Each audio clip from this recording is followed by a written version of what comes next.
सुनीती आमच्या अगदी खास वर्तुळातली, आम्हा साऱ्यांची आवडती अशी मैत्रीण. तिचे लग्न ठरले तेव्हा तिच्या इतकाच आनंद आम्हालाही झाला. तिला स्थळ खूपच चांगले मिळाले होते. मराठा समाजातले खानदानी घराणे, सासरे श्रीमंत बागायतदार, नवरा हिंदूराव, अमेरिकेतून वैद्यकीय क्षेत्रातील उच्च पदवी संपादन करून आलेला, त्याचा मुंबईला उत्तम स्थितीत चालणारा दवाखाना, धाकटा दीर खासेराव, राजकारणाच्या क्षेत्रात झपाट्याने पुढे येत असलेला, आज ना उद्या त्याच्याकडे एखादे उपमंत्रीपद किंवा तसलीच अधिकाराची जागा चालून येणार यात शंका नव्हती. गावाकडे प्रशस्त वाडा, बागायतच्या ठिकाणी मळ्याला लागून सुंदर बंगला, मुंबईत मरीन लाईन्सवर ओनरशिपचा भारी फ्लॅट, घरच्या 2 गाड्या. सुनीतीने खरंच नशीब काढले होते. घरंदाज पण मोडकळीला आलेल्या मराठा घरातली, रूपाने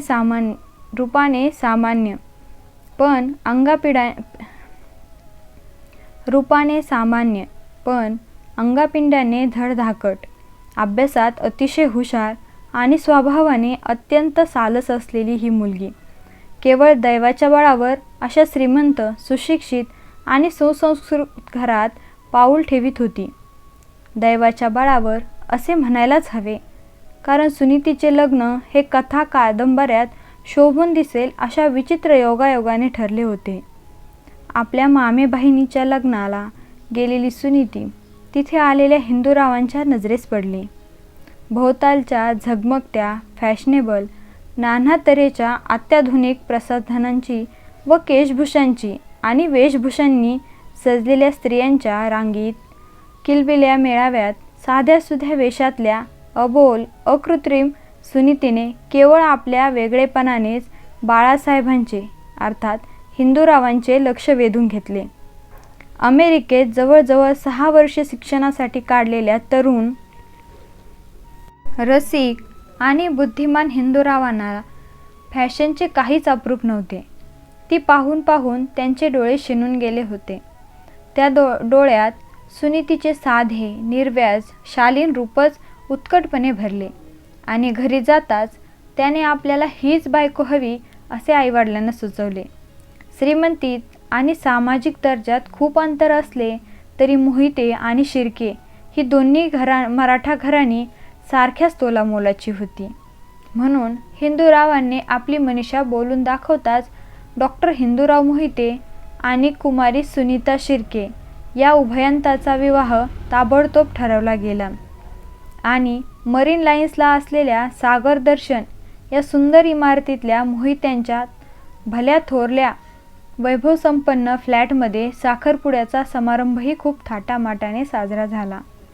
सुनीतीच्या साखरपुड्याला आम्ही सगळेजणी मैत्रिणी अर्थातच हजर होतो. सुनीतीचे श्रीमंत सासर जवळून बघण्याची तर आमची सर्वांची इच्छा होतीच, पण त्याहीपेक्षा अधिक उत्सुक होतो सुनीतीची सासू बघण्यासाठी. अगदी मनाच्या तळातळातली गोष्ट सांगायची तर हिंदूरावाला बघण्यापेक्षाही त्याच्या आईला बघण्याचे आम्हाला अधिकच कुतूहल होते.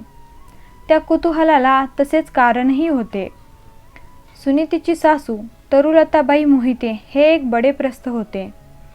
अगदी दारिद्र्य घरातून मोहित्यांच्या घरात पाऊल टाकलेल्या तरुलताबाईंनी सासरी येतात झपाट्याने स्वतःची प्रगती करून घेतली होती. त्या जुन्या जमान्यात खानदानी मराठा घराण्यातून गोशाचे फार कडक निर्बंध असायचे, पण त्यातूनही मार्ग काढून घरी शिक्षिकीन ठेवून तरुलताबाईंनी प्रथम शाळेचे व नंतर कॉलेजचे शिक्षण पूर्ण केले आणि साऱ्यांनाच आश्चर्याचा धक्का दिला. जुन्या काळातील पदवीधर मराठा महिला म्हणून तरुलताबाईंचे तेव्हा खूपच कौतुक झाले होते. निरनिराळ्या वर्तमानपत्रातून त्यांचे फोटोही आले होते. पण तरुलताबाई महत्त्वाकांक्षी होत्या. केवळ पदवी मिळाली यावरच त्यांचे समाधान होण्यासारखे नव्हते. शिक्षण पूर्ण होताच त्या समाजकार्य करू लागल्या. अखिल भारतीय मराठा महिला परिषद, समाज कल्याण समिती, बाल कल्याण संस्था, वेगवेगळी रिमांड होम्स, धान्य वाटप समिती अशा कितीतरी संस्थांशी तरुलताबाईंचे घनिष्ठ संबंध होता. कुठे अध्यक्ष, कुठे उपाध्यक्ष, कुठे चिटणीस तर कुठे खजिनदार अशा अनेक नात्यांनी त्या या संस्थातून काम करीत. केवळ समाजकार्यातच तरुलताबाईंची गती होती असे नव्हे, त्यांचे व्यक्तित्व फारच संपन्न होते. परिषदेच्या निमित्ताने देशात परदेशात त्यांनी अनेक दौरे केले होते. त्यांचे वाचन बहुविध होते. त्या सतार उत्तम वाजवीत आणि तितक्याच त्या पाककुशलही होत्या. सुनीतीच्या सासूची ही सारी ख्याती आम्ही ऐकत आलो होतो. अशा कर्तबगार बुद्धिमान स्त्रीला जवळून बघण्याचे, तिला परिचय करून घेण्याचे औत्सुक्य आम्हाला वाटल्यास त्यात नवल काय ते. पण साखरपुड्याच्या समारंभात आम्ही तरुलताबाईंना प्रत्यक्ष पाहिले तेव्हा तर आम्ही अगदी दिपूनच गेलो. त्या दिसायला छान आहेत असे आम्ही ऐकले होते. क्वचित सभा संमेलनात व्यासपीठावर बसलेल्या तरुलताबाईंनी आम्ही दुरून ओझरती पाहिले होते, पण जवळून त्यांचे व्यक्तिमत्व इतके आकर्षक असेल याची आम्हाला खरोखरच कल्पना नव्हती. साखरपुड्याच्या वेळी त्या प्रथम दिवाणखान्यात आल्या त्या क्षणापासून साऱ्यांच्या नजरा त्यांच्यावर खिळून राहिल्या. या वयातही तरुलताबाईंचा बांधा अगदी रेखीव होता. चेहऱ्याचे त्यांनी कसोशीने प्रसाधन केले होते. अर्धे कान झाकून जातील असे फुगे पाडून त्यांनी केसांचा खूप पोकळ आंबाडा घातला होता. जरीची बारीक किनार असलेली फिकट मोतिया रंगाचे तळम पातळ त्या विकच्छ पद्धतीने नेसल्या होत्या. त्याच गडद रंगाची बिनबाह्यांची चोळी त्यांच्या अंगाला रुतून बसली होती. फुगीर कुरळ्या केसांवरून त्या जेव्हा डोक्यावरच्या पदराची किनार किंचित पुढे ओढून घेत तेव्हा त्यांची रंगवलेली लाल बुंद नखे चमचम करीत. हातातली हिऱ्यांची एक एक बांगडी प्रकाश किरण पकडून ते परावर्तित करी. मान हलवीत त्या हसू बोलू लागल्या की त्यांच्या कानातल्या हिऱ्यांच्या कुड्या आणि तितके स्वच्छ रेखीव दात यामध्ये लखलखण्याची जणू स्पर्धा लागे. तरुलताबाई अतिशय सुरेख दिसत होत्या यात शंकाच नव्हती. पण त्या दिवशी त्या समारंभात मी जेव्हा त्यांना जवळून पाहिले त्यावेळी समाजात वावरताना आपली वागण्याची एक विशिष्ट पद्धती त्यांनी मुद्दामच तयार केली आहे की काय अशी मला शंका आली. त्यांचे वागणे बोलणे फारच आर्जवी, लाघवी आणि नम्र होते.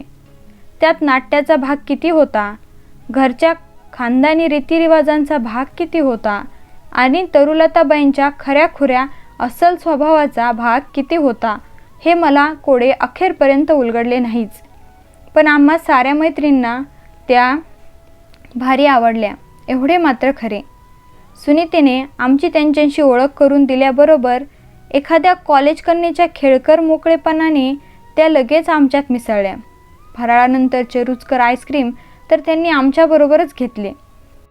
खेरीस आल्या गेल्या सर्व मंडळींशी त्या इतक्या उल्हासाने, चपलतेने आणि बालिश उल्हासितपणे बोलत होत्या की मी थक्क होऊन गेले. त्यांच्या बोलण्यात राजकारणापासून साहित्यापर्यंत सारे विषय होते.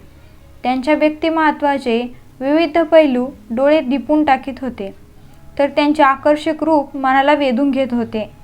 तरुलताबाईंशी बोलताना मला वाटले सुनीतीकडे देखील आमचे थोडेसे दुर्लक्ष झाले असावे. समारंभ आटोपल्यावर तिचा आणि हिंदूरावांचा निरोप घेण्यासाठी आम्ही तिच्यापाशी गेलो तेव्हा ती म्हणाली, का समारंभात अगदी रंगून गेलात ना, माझा देखील विसर पडला तुम्हाला. ती हसत होती, पण तिच्या स्वरात सूक्ष्मसा कंप होता का. सुनीती आनंदाने धपाटा टाकीत शैला म्हणाली, भाग्यवान आहेस बाई तू, काय छान सासू मिळाली आहे ग तुला. हिंदूराव सुनीतीच्या शेजारीच उभा होता. तो थट्टेने म्हणाला, अहो सुनीतीच्या भाग्यात आमचाही थोडासा वाटा गृहीत धरा, आम्हाला अगदीच वगळून टाकू नका म्हटलं. हिंदूरावांचे ते बोलणे ऐकून शैलाने अगं बाई असे म्हणून चपाचून जीभ बाहेर काढली. सुनीतीने हिंदूरावांकडे दृष्टिक्षेप केला.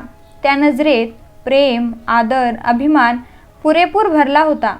नंतर असाच थट्टाविनोद होऊन जरा वेळाने आम्ही तिथून बाहेर पडलो. साखरपुड्यानंतर 1 महिन्याने सुनीतीचे लग्न झाले. साखरपुड्याप्रमाणेच तिचा लग्न समारंभही अत्यंत थाटामाटाने पार पडला. सुनीतीच्या मैत्रिणी म्हणून आमचेही त्या समारंभात खूप कौतुक झाले. आम्ही पैसे गोळा करून सुनीतीला घसघशीत आहेर केला. सुनीतीच्या सासरकडून आम्हाला प्रत्येकीला एक भारी साडी मिळाली. पण त्याहीपेक्षा आम्हाला जास्त आनंद झाला तो तरुलताबाईंनी आम्हाला दिलेल्या भेटीमुळे. सुनीतीच्या अगदी खास अशा म्हणून आम्ही 8 मैत्रिणी होतो.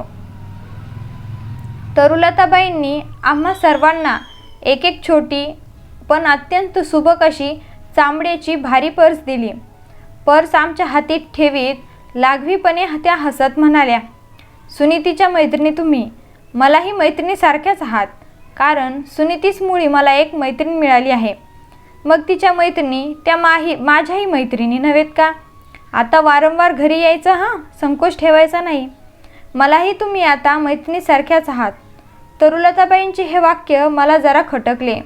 त्यांच्या आणि आमच्या वयात, बुद्धिमत्तेत, कर्तबगारीत सर्वच बाबतीत खूप अंतर होते. त्यांची आमची बरोबरी होणार कशी? आणि तरी त्या स्वतःला आमची मैत्रीण म्हणून घेत होत्या. त्यांचे ते बोलणे मला रुचले नाही. त्याबरोबरच आत्तापर्यंतचे विशेष न जाणवलेल्या अशा इतर काही गोष्टीही मला जाणवू लागल्या. सर्व लग्न समारंभात जास्तीत जास्त महत्त्व तरुलताबाईंना दिले गेले होते. आलेल्या पाहुण्या मंडळींनी त्यांच्या भोवती कोंडाळे करावे. फार काय, समारंभाला आलेल्या लोकांचे फोटो देखील नवरा नवरीपेक्षा तरुलताबाईंबरोबर जास्त घेतले गेले होते. जणू समारंभाची उत्सवमूर्ती त्याच होत्या. नवरा नवरी बाजूलाच राहून प्रकाशाचे, प्रसिद्धीचे सारे लखलखते झोत त्यांच्यावरच पडत होते आणि त्याही ते झोत खुशीने अंगावर पाडून घेत होत्या.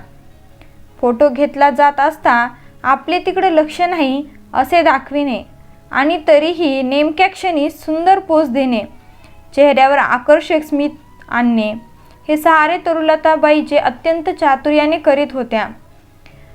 लग्न समारंभातले असे अनेक प्रसंग आता माझ्या स्मरणात एकदम गर्दी करून उठले आणि माझे मन अस्वस्थ होऊन गेले.